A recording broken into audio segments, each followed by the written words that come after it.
So ayun, okay, KGX, kumusta tayong lahat? Update lang tayo mga kapatid. Syempre unahin natin, hindi to financial advice mga kapatid. Syempre ito lang yung kung paano ako nag-trade at kung paano ko tinitingnan yung market mga kapatid. No, kung tatanungin ako, nagkakaroon ng Bloody Tuesday. Bakit Bloody Tuesday? No, kasi napapansin natin bumababa yung market. Kahapon, unti-unting umaangat yung market kasi nga bumili si BlackRock. Ngayon, kung mapapansin nyo, bakit yung ngayon? Bakit yung news ngayon? Bumababa? And then, kala ko ba KGX, nag-trade ka? Yes, nag-trade ako. Kung mapapansin natin, ito trade ko lang to. Ito yung sinabi ko kahapon. Sabi ko kasi, feeling ko, mag-short talaga ako dahil nga una, nakita ko na possible bumaba yung market. So far, sa 42%, ito yung ating trade. So, baka mag-TP na rin ako dito. So, iti-trigger ko lang to ng I think 30%, no? So once na bumalik siya ng 30% at mag-automatic shutdown, okay? Mag-automatic close 'yan. So bakit ba bumaba yung market? Kasi merong rumor, no? Ito yung usap-usapan, no, na mangyayari daw sa cut rates. So Polymarket users predict a 97.5% chance that the Fed will cut rates this week. Yan yung nila, no? Predict that daw Fed will cut rates this week. Talaga? Yun ba yung sinabi nila? 'Di ba? Ako para sa akin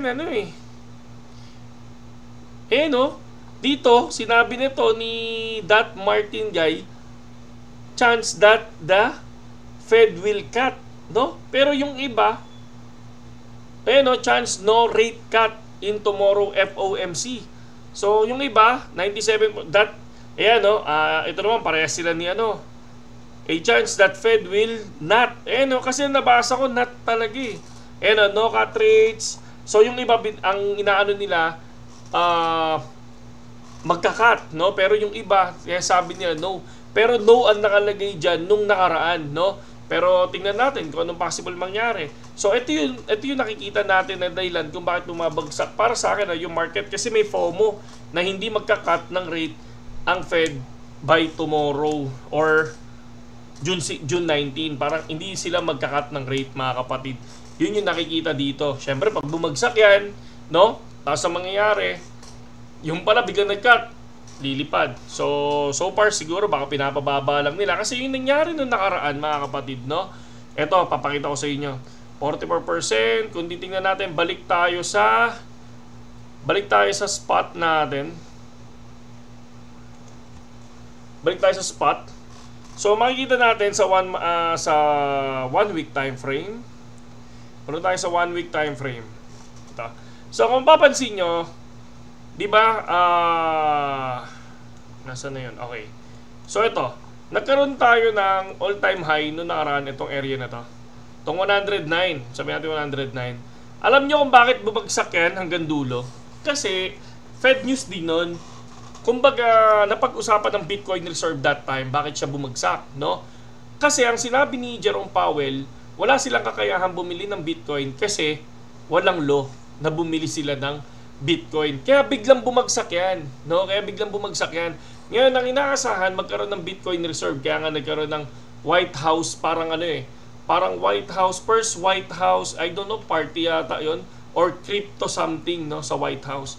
So, nagkaroon ng konting pump. So ngayon, ang pinag-uusapan ngayon, Fed na naman, no? So sa cut rates. Nung time na yon na papunta ng palipad yan kasi napag-uusapan yung Bitcoin Reserve that time, kaya lumilipad yan.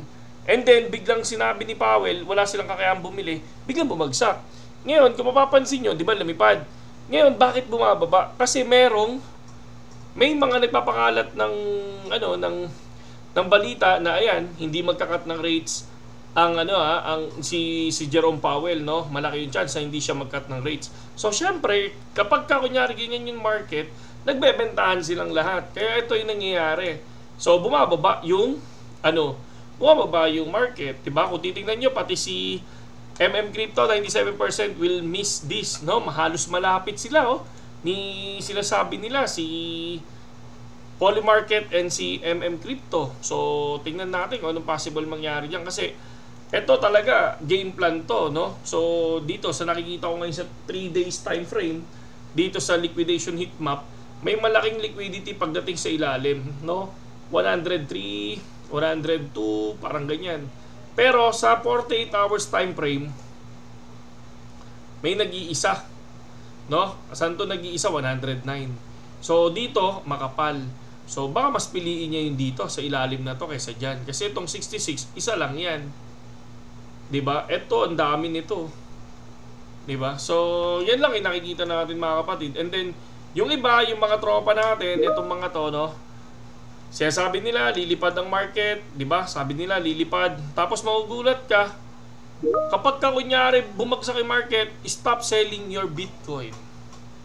No? Sabi niya, lilipad. No, sila yung mga hype. Tapos bumagsak, isa lang ang sasabihin, stop selling your Bitcoin. Di ba?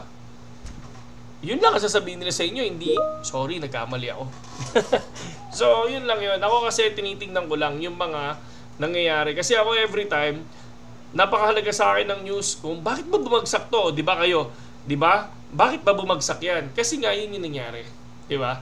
Yun yung nangyari nung nakaraan. Kumbaga parang, sinabi ni Mr. Jerome Powell na wala silang kakayahan bumili ng Bitcoin kasi hindi pa low na bumili sila ng Bitcoin. Walang low na bibili sila ng Bitcoin. Kaya biglang bumagsak yung market noon.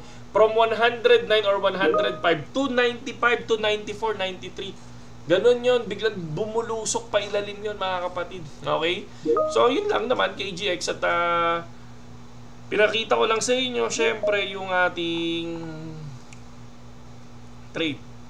So, sa ETH, nagano na tayo sa... Ano to?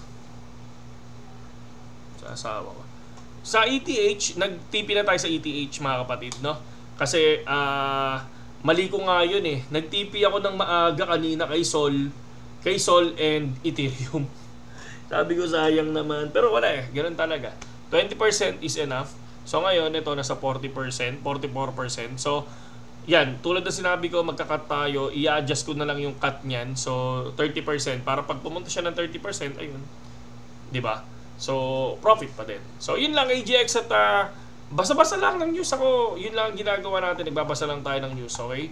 Hindi naman tayo sobrang galing eh. Hindi naman tayo magaling. Kumbaga, nag-share tayo ng knowledge sa inyo. Hindi lahat ng sinasabi ko is financial advice, no? Ano lang, nag-share lang ako ng experience, nag-share lang ako kung bakit nangyari yung ganung graph. 'Di ba? Kahit kayo, sige, i-search niyo bakit to bumagsak, 'di ba? Bakit yan bumagsak?